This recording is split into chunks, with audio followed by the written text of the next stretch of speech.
नमस्कार। आप सुन रहे हैं पॉडकास्ट स्पीकर और मैं हूं आपके साथ अंशु वर्मा। दोस्तों, आज के इस पॉडकास्ट में हम बात कर रहे हैं राजेश खन्ना और डिम्पल कपाड़िया की। बॉलीवुड के पहले सुपरस्टार यानी राजेश खन्ना की शख्सियत काफी दिलचस्प थी। वो बहुत दिलदार माने जाते थे और उस दौर का एक ऐसा हीरो या हीरोइन शायद ही हो जिसने राजेश खन्ना के साथ काम ना किया हो, काम करने की इच्छा ना जताई हो, ऐसा कोई भी शख्स नहीं था। राजेश खन्ना का वो दौर था जब वो जिस रास्ते से गुजरते थे लोगों की निगाहें थम नहीं जाती थी। राजेश खन्ना उर्फ जतिन खन्ना को 1965 में फिल्म फेयर मैगजीन और यूनाइटेड प्रोड्यूसर द्वारा एक टैलेंट हंट शो में चुना गया था। इस प्रतियोगिता में 10,000 से ज्यादा आवेदन आए थे और इसे जीता सिर्फ जतिन खन्ना ने, जो आगे चलकर काका और राजेश खन्ना बन गए। 60 और 70 के दशक में राजेश खन्ना को एक क्रेजी माना जाता था और वो धीरे धीरे सफलता की सीढ़ियां चढ़ते जा रही थी। जहां एक और राजेश खन्ना ने लाखों लड़कियों के दिल तोड़े, वहीं दूसरी ओर उनका खुद का दिल टूटा था। राजेश खन्ना की मौत 18 जुलाई 2012 में हुई थी और उनकी मृत्यु के बाद उन्हें पद्म भूषण अवार्ड से नवाजा गया था। आइए उनके बारे में हम आपको एक दिलचस्प किस्सा बताते हैं। माना जाता है कि राजेश खन्ना अगर किसी एक लड़की के प्यार में पूरी तरह से पागल थे तो वो थी अंजू महिंद्रू। दोनों एक दूसरे से प्यार करते थे और 7 साल तक लिव इन में रहे थे। राजेश खन्ना और अंजू महिंद्रू बचपन के दोस्त थे और एक दूसरे के साथ कॉलेज में भी रहे। दोनों अपने करियर को स्थापित करने की कोशिश कर रहे थे और अंजू मॉडलिंग, फैशन डिजाइनिंग और फिल्मों में अपने करियर बढ़ाने की कोशिश कर रही थी। और राजेश खन्ना को टैलेंट शो के जरिए फिल्म आखिरी खत जो 1966 में आई उसमें रोल मिल गया। आपको बता दें कि यह फिल्म 1966 में भारत की आधिकारिक ऑस्कर एंट्री रही है। राजेश खन्ना और अंजू महिंद्रू ने एक दूसरे को स्ट्रगल के दौर में खूब संभाला, लेकिन अंजू का करियर बड़े पर्दे पर नहीं चल सका। हालांकि वो छोटे पर्दे पर बहुत ही फेमस हैं और कई टीवी शोज में उन्होंने अहम किरदार निभा किए हैं। राजेश खन्ना और अंजू महिंद्रू के रिश्ते में तब दरार आने लगी जब राजेश खन्ना का स्वभाव बदलने लगा। राजेश खन्ना धीरे धीरे गुस्सैल होते जा रहे थे और बात बात पर चिड़चिड़े होते जा रहे थे और इसे ही दोनों ने अलग होने का कारण माना जाता है। अंजू ने जब राजेश खन्ना से रिश्ता तोड़ा तब काका टूट गए थे और उन्होंने आनन फानन में डिम्पल कपाड़िया से शादी करने का फैसला कर लिया। राजेश खन्ना अंजू से इतना नाराज थे कि उन्होंने जानबूझकर अपनी बारात उस रूट से निकाली जहां अंजू का घर था। अंजू और राजेश खन्ना भले ही अलग हो गए हों, लेकिन ऐसा माना जाता है कि वो एक दूसरे से इतना प्यार करते थे कि इस रिश्ते के टूटने के बाद भी वो बुरी तरह से टूट गए थे। दोनों ने एक दूसरे से 17 सालों तक बात नहीं की और अंत में जाकर दोनों एक दूसरे के अच्छे दोस्त बन गए। एक इंटरव्यू में अंजू ने कहा था कि राजेश खन्ना को मेरे स्कर्ट पहनने में भी दिक्कत होने लगी थी। वो साड़ी पहनने को कहते थे और जब मैं साड़ी पहनती थी तब भी किसी बात पर चिढ़ जाते थे। उनकी एक फिल्म फ्लॉप हो जाती थी तो वो चिढ़ जाते थे। वो बहुत मूडी थे और इस पर राजेश जी का अलग रिएक्शन था और उन्होंने भी उस दौर में एक इंटरव्यू में कहा था कि वो दिन भर स्टूडियो में शूटिंग करते थे और वापस आते तब उन्हें एक नोट मिलता जिस पर लिखा होता, मैं पार्टी करने जा रही हूं। राजेश खन्ना को लगता था कि वो अंजू के साथ अकेले समय बिताएं, लेकिन वो होता नहीं था।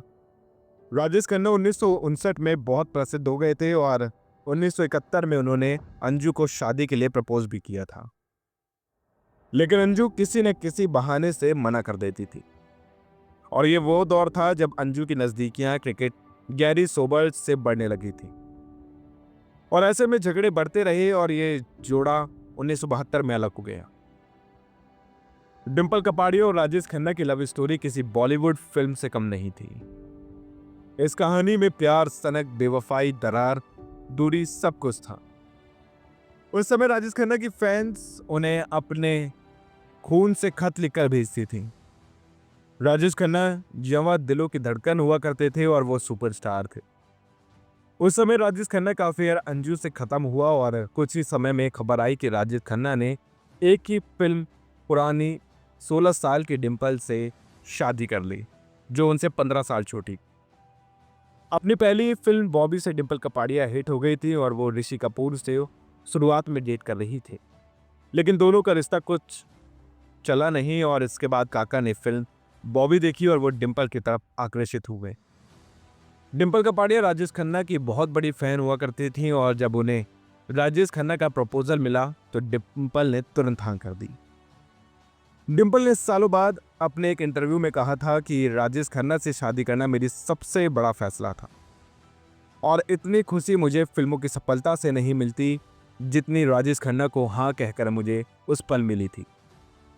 1972 में अंजू से ब्रेकअप के बाद मार्च 1973 में राजेश खन्ना और डिंपल की शादी हो गई और डिंपल कपाड़िया उस दौर में अपने सपनों की जिंदगी जी रही थी।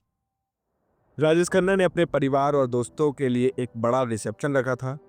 इसके बाद वो लोग अपने हनीमून के लिए यूरोप गए थे। डिंपल ने उसके बाद अपने स्टारडम को छोड़ दिया और अपनी गृहस्थी में रच बस गई। पर राजेश खन्ना का नेचर डिंपल को उस समय खटकने लगा जब राजेश खन्ना की फिल्में 70 के दशक के अंत में और 80 के दशक की शुरुआत में फ्लॉप होने लगी। राजेश खन्ना को उस दौर में शराबी कहा जाने लगा और वो अपनी फिल्मों के फ्लॉप होने का काफी दुखी थे। राजेश खन्ना को डिंपल ने हमेशा सपोर्ट करने की कोशिश की, लेकिन शादी की परेशानियां बढ़ती चली जा रही थी और ये वो दौर था जब राजेश खन्ना ने टीना मुनीम से नाता जोड़ लिया था। टीना मुनीम को अब टीना अंबानी है और वो एक समय में राजेश खन्ना के इतने करीब आ गई थी कि डिंपल के साथ उनकी शादी में दरार पड़ गई। यहाँ हम बात कर रहे हैं फिल्म सौतन की, जिसमें टीना मुनीम और राजेश खन्ना ने एक साथ काम किया था। टीना मुनीम ने राजेश खन्ना के साथ कुल 11 फिल्में की थी और उनके अफेयर की खबरें दिन प्रतिदिन बढ़ती जा रही थी। इन दोनों के रोमांस की खबरें फ्रंट पेज की न्यूज होती थी और राजेश खन्ना और टीना मुनीम एक साथ फिल्म सौतन की शूटिंग में मॉरिशस गए थे और इस वक्त हर तरफ बस इन्हीं दोनों की चर्चा होती रहती थी। डिंपल कपाड़िया इस बात से खुश नहीं थी और दिन प्रतिदिन टूटती चली जा रही थी। आखिर में इन दोनों के मॉरिशस से वापस आने से पहले ही डिंपल ने राजेश खन्ना के बंगले आशीर्वाद को छोड़ दिया। वो बिना किसी को कुछ बताए अपनी बेटियों ट्विंकल खन्ना और रिंकी खन्ना को लेकर राजेश खन्ना की जिंदगी से अलग हो गई थी। 1985 में इंडिया टुडे को दिए एक इंटरव्यू में डिंपल ने कहा था, हमारे घर से खुशी और जिंदगी उसी दिन खत्म हो गई थी जब मैंने राजेश से शादी की थी। टीना मुनीम और राजेश खन्ना ने अपने रिश्ते को सार्वजनिक भी कर दिया था, लेकिन बहुत बहस के बाद भी राजेश खन्ना अपनी पत्नी डिंपल को तलाक देने को तैयार नहीं थे और अपनी बेटियों ट्विंकल और रिंकी को छोड़ने को भी तैयार नहीं थे। टीना को लगा कि उनके साथ धोखा हो रहा है और उन्होंने राजेश खन्ना को छोड़ दिया। अनीता अंडवानी का नाम शायद आपने सुना हो, क्योंकि राजेश खन्ना की मौत के बाद उनके बंगले पर हक जताने वाली अनीता ही थी, जो काका के साथ लंबे समय तक उस बंगले में लिव इन में रही। हालांकि अनीता ने इस दावे को डिंपल कपाड़िया और अन्य परिवार वालों के सिरे से नकारा था और इस बारे में कोर्ट केस चल रहा था। बहुत कम लोग जानते हैं कि अनीता अंडवानी ने डिंपल कपाड़िया की फिल्म साजिश में भी काम किया था। आखिर में अनीता अंडवानी ने राजेश खन्ना पर यौन शोषण का आरोप भी लगाया था। हालांकि अनीता अंडवानी और राजेश खन्ना का रिश्ता कभी भी राजेश खन्ना ने स्वीकार नहीं किया। दोस्तों, अगर आपको ये पॉडकास्ट पसंद आया हो तो इसे लाइक करें और हमारे चैनल को सब्सक्राइब करना ना भूलें, ताकि ऐसी और भी वीडियोस आप तक पहुंच सकें। धन्यवाद।